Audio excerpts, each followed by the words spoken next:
Good evening to all members of ICOMOS India National Scientific Committee on Risk Preparedness. A very good morning from here in the US and almost a good night from Sydney. Hope you all are doing well. It's so nice to see you all after so long. Thank you for joining us today. I'm Priyanka Panjwani, the coordinator of NSC Risk Preparedness, and along with my co-coordinator Shahzad, I'm happy to welcome you to the second Saturday of this rainy month of July to NSC RP CultuRisk Tech Talks and monthly meeting. CultuRisk Tech Talks is a member-driven knowledge-sharing engagement initiative which began in September 2021. It aligns with the ICOMOS India's strategic plan and MOA and is conducted on second Saturday of every month. We will begin our talk in a while. Allow me to gently remind you of a few ground rules as shown on the slide. Thank you.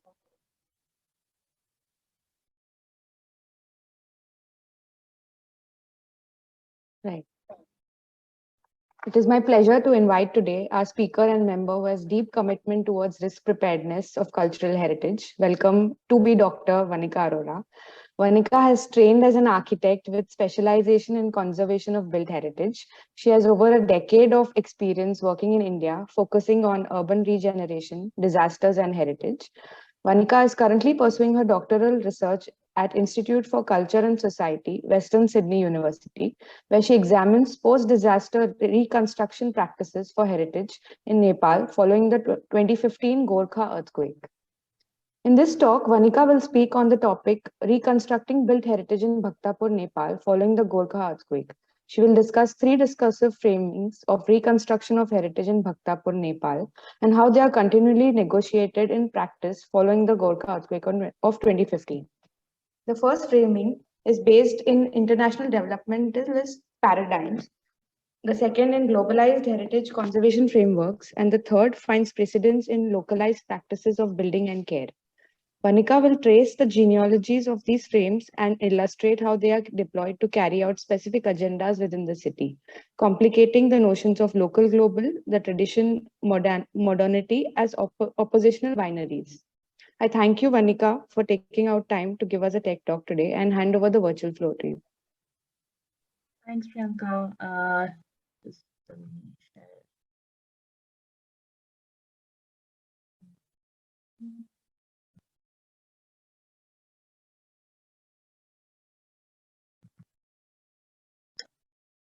Right.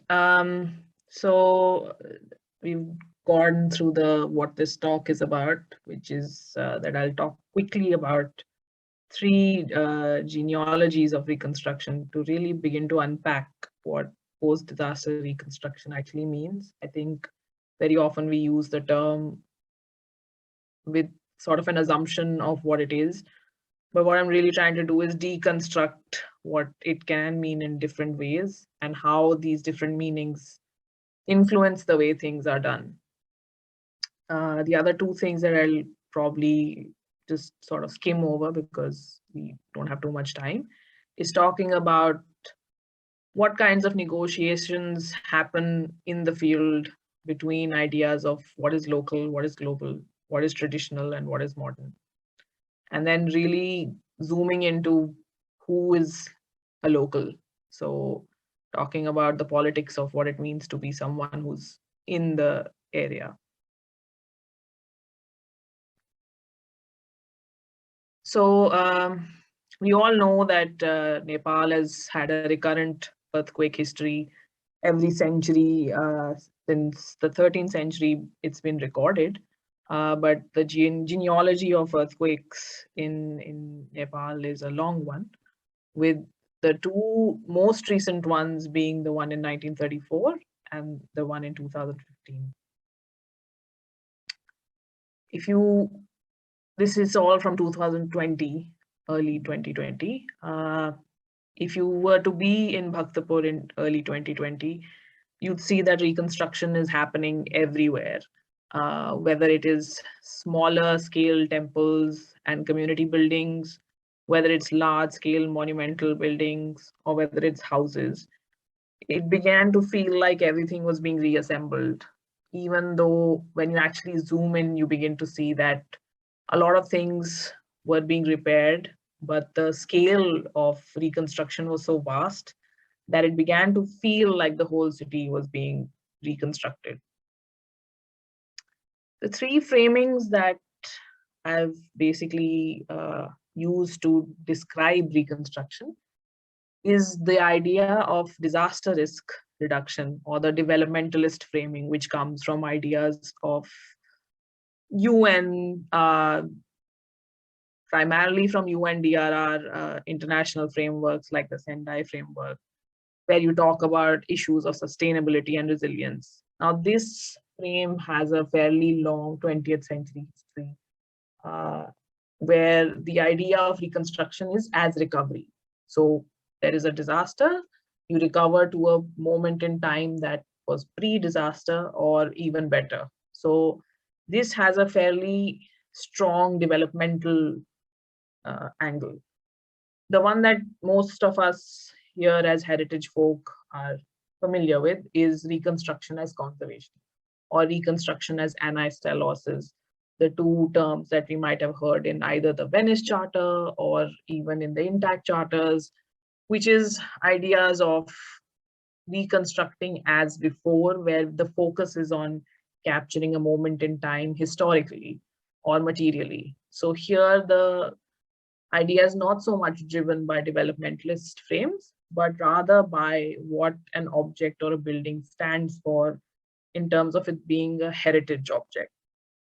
The third one is what is fairly widespread in all South Asian contexts, which are just everyday practices of caring for built environment.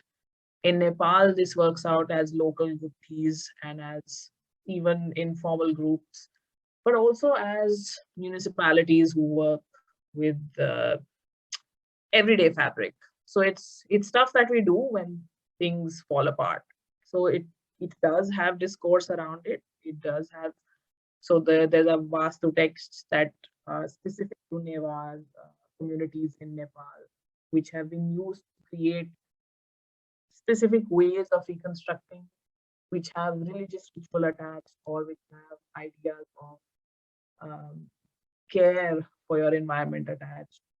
But these are not the same as what conservation manuals and frameworks are, which is why often these three frames sometimes contradict each other.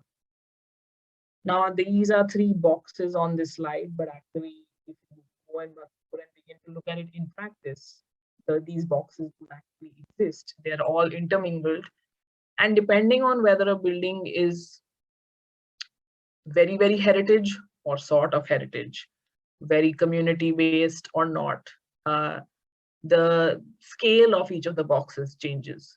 So if a building is a house, then the developmental framework begins to increase in emphasis. If the building is a temple, then the idea of renewal and the idea of having rituals increases.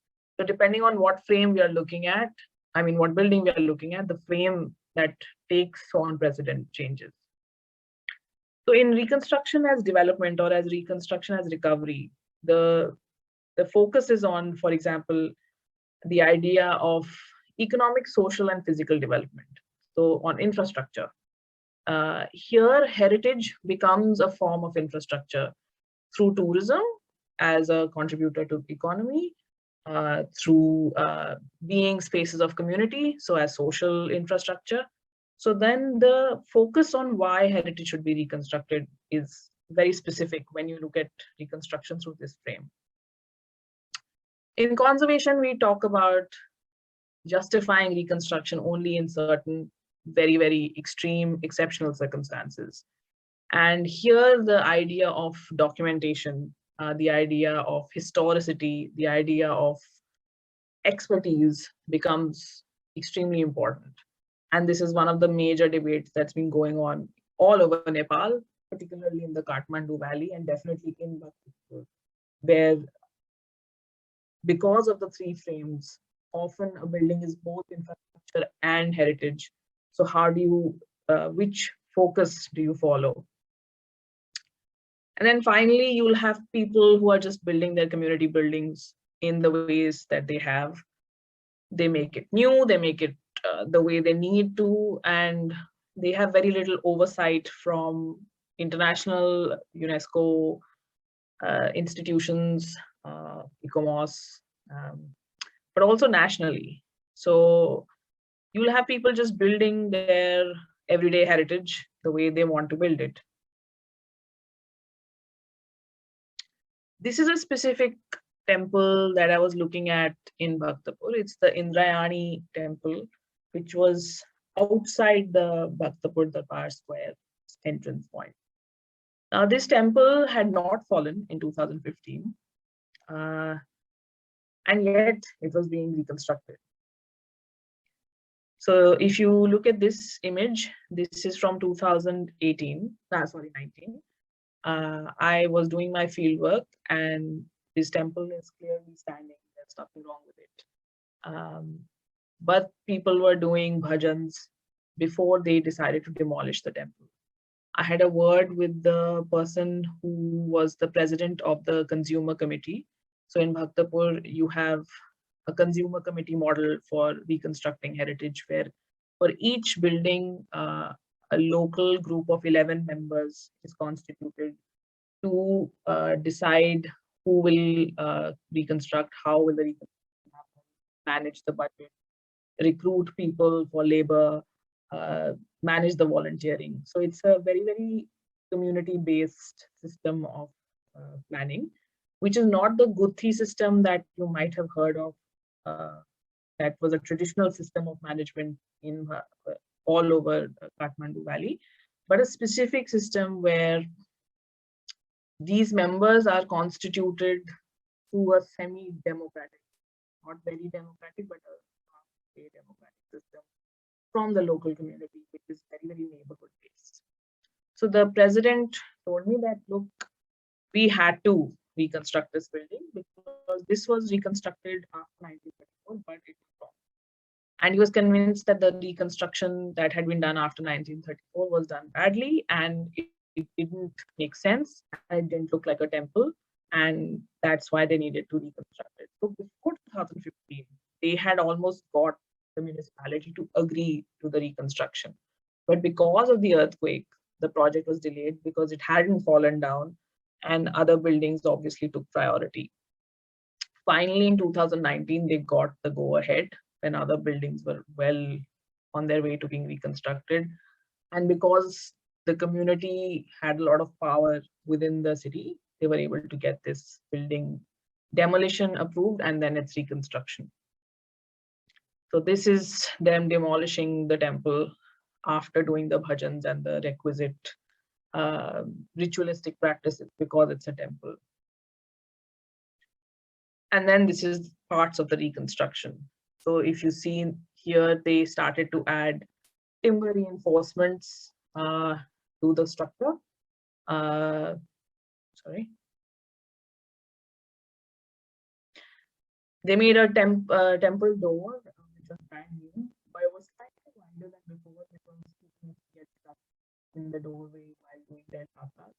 They widened the door. They added lime, even though lime is not a material that historically is being used for these buildings, but they felt that lime was stronger than clay-based mortar. They added lime. You'll see here that this man is doing a mixture of how you would mix lime or clay because he's familiar with both and he doesn't know what he needs to do now. So this is like a mix of processes that's happening because everyone is talking about lime material, but it's actually a material that was only introduced in the 19th by UNESCO project managers. So you had a bunch of local people volunteering to reconstruct. So the women in this picture are volunteer laborers, and you had people who were employed to do more specific kinds of tasks, like the carpentry and parts of the masonry. It was a mix of different kinds of labor, different kinds of design implementation, negotiating the idea of the fact that this is stronger for the next decade. But it's also heritage. It needs to be built in a certain way, which is why they thought about the line. But it's also a temple, so they need to So all three framings were in operation for this temple. But something to think about is whether this temple was heritage, because the reason for demolishing it and building it with basically what's a new design, if it doesn't even count as, and if it does count whose heritage count as, whether this project counts as reconstruction, because technically it didn't fall in the earth. So if we go back to the idea of it as heritage, is that a version of reconstruction? Whether we go back to the idea of it as post-disaster recovery, it didn't fall in the disaster. So this entire project, even though it was called Punarnirman, whether any of these aspects count as reconstruction is really up for debate. And who gets to make any of these decisions? That's the second part of the thing that I needed to think about and that I might want to also think about. And then the next part was who counts as a local. So I'm talking about the 11 people who made the decision for this temple and who represent some parts of the neighborhoods that the temple was located in. But there are people in the city who have never even been to the temple, who don't care about it. This is one of these people, Naseem, who is one of 20 Muslim families in the city, who looks at Bhaktapur in a very different way. For him, the masjid is the only place in Bhaktapur that he goes to. And the whole city is for tourists. So he doesn't really have a connection to the rest of the buildings that everyone is calling as heritage. His idea of heritage is very specific and very clear. Or for Punya Sahi, who says that we are poor people, doesn't matter if there are any important places or if they are not. But we are poor, it doesn't matter. We can't own it, we can't disown it. So if you really begin to think about whose temple is the Indrayani Temple or any of the 116 buildings that have been constructed in Bhaktapur, whose buildings they are, the answers aren't very straightforward. And if you begin to think about it from the UNESCO lens or from the national lens, then the answers are simpler. But when you start to think about it as who in the city are these buildings that we are so obsessed about, who are they benefiting, then the answers become really more murky. That's about it. Thank you. I will just stop share. And please feel free to give me your thoughts on whether the Indrayani Temple is heritage or reconstruction or neither. Thank you, Vanicka, for this very thought-provoking lecture. We open the floor for questions, if there are any. What do people feel about Vanicka's questions? Hi, Vanicka, Swapna here. Hi, Swapna. Sorry, I can't put my speaker on. There's like lots of construction going on. But it's very interesting because especially the later half where you said who's local and like who decides on how to, like it's a very community effort based activity that happened, like reconstructing or even deconstructing an aspect. And I think many like the Nepal earthquake, the reconstruction that has happened, I don't think I've ever seen a presentation as such because nobody's given us the community aspect of reconstructing. So I was just also like, I mean, it's very fascinating to see, and especially the two testimonies that you gave in the end, they were really like something that we should also keep looking at for just considering the fact that if you're going out recording, you need to know that not everything that you define as heritage is their heritage and whose heritage. It's kind of a very paradoxical question. I was wondering, like this, the community head that you were talking about, this 11 people, can you like tell more about them? Who they were? So out of the 11 people, one was a woman. 7 of them were elderly men, and the other were also men. the first question is that actually representative of Bhaktapur? My answer to that is no, because Bhaktapur is not 80%, 90% men. That's not true. So it is a very specific kind of representation. Is it the marginalized castes? No. Do the Christian and Muslim voices get heard? No, because 90% of Bhaktapur is Newar and almost 70% of that is Hindu. So there is a majoritarian sentiment that is not even questioned. So you have a voice which is usually an upper caste Hindu male voice, which would decide, which is why most of the buildings that have been first to get reconstructed in Bhaktapur are temples before any other kind of building. So it is definitely deeply political. And the fact that this temple hadn't fallen in the earthquake, but the local community, so this temple is located in Khoma toll, which is one of the more affluent tolls, and the members had a fairly high amount of social capital in Bhaktapur. So they are influential in very closed ways to the municipality. So it when you zoom out and you are a person looking from the outside at Bhaktapur, then it seems like, oh my God, so amazing, the community is involved. And if you will see on their social medias, you will keep seeing them sharing images of labor participating, and and it's true, labor does participate and they volunteer because it counts as daan to a temple. So there is that aspect to it. But is it representative of the whole community? Can it be? First of all, I'm not sure it can. And I'm not sure that's even possible in even the most equitable of societies, which Bhaktapur is not. And it's just something to think about, because we've had a bunch of UNESCO and ICOMOS reports on Bhaktapur along with the rest of the Kathmandu Valley, which talk about, they're using lime, it's not authentic, they haven't done their documentation properly, their reinforcement system is wrong. Sure, those are things to be concerned about. But I think the other concerns about whether who is reconstructing, what they're reconstructing, those are more complex questions to maybe look at. Thanks. That was actually interesting because I was wondering those two testimonies were definitely not from the one of the 11 community members.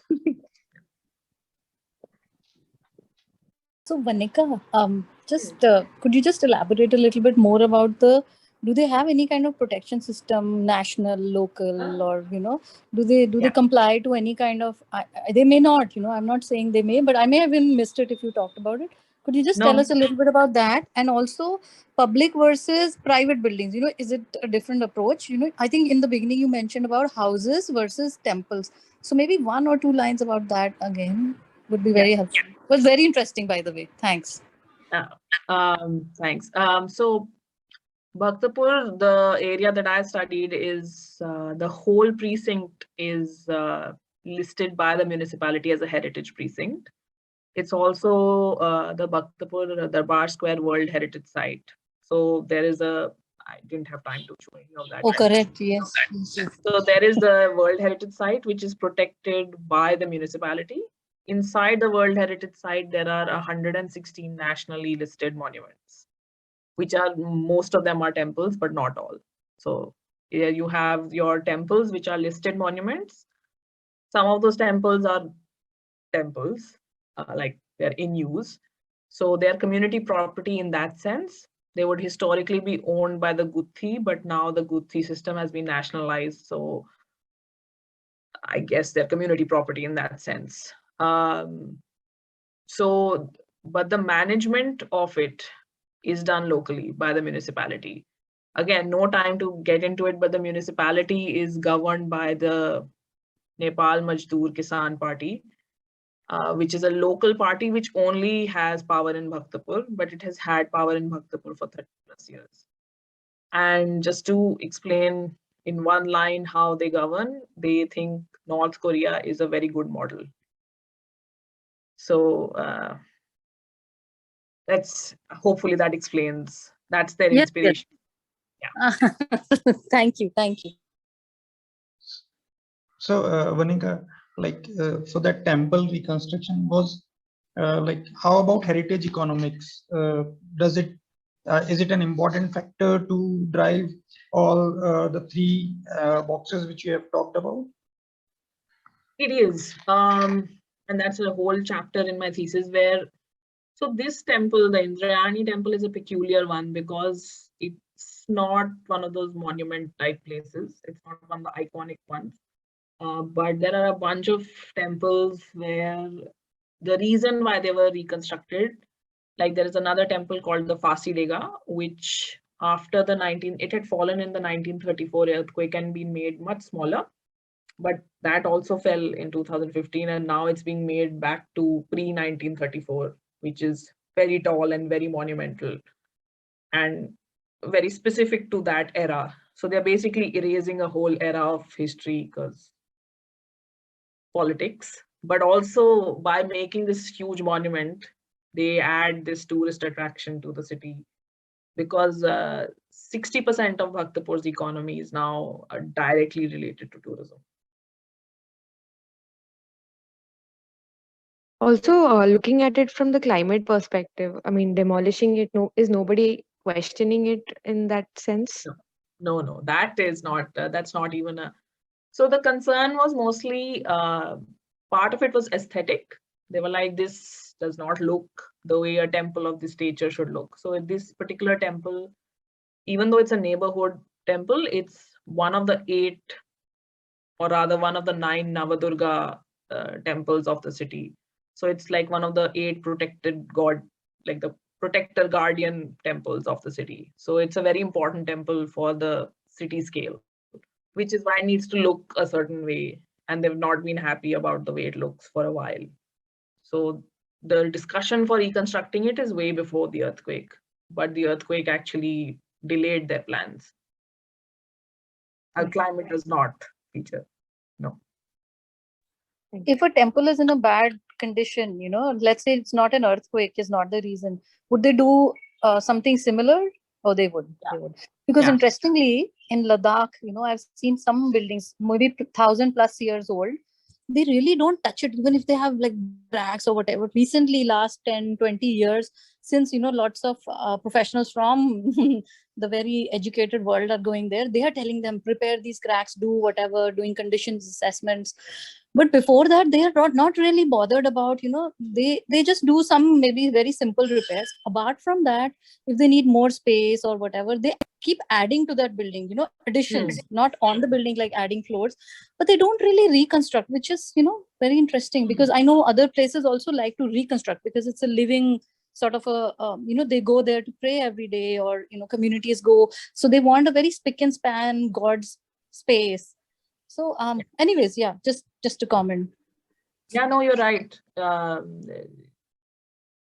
This is Newar. This is peculiar to Newar communities. Interesting. Yeah. But you're right. If you go up to the Langtang Valley and other places,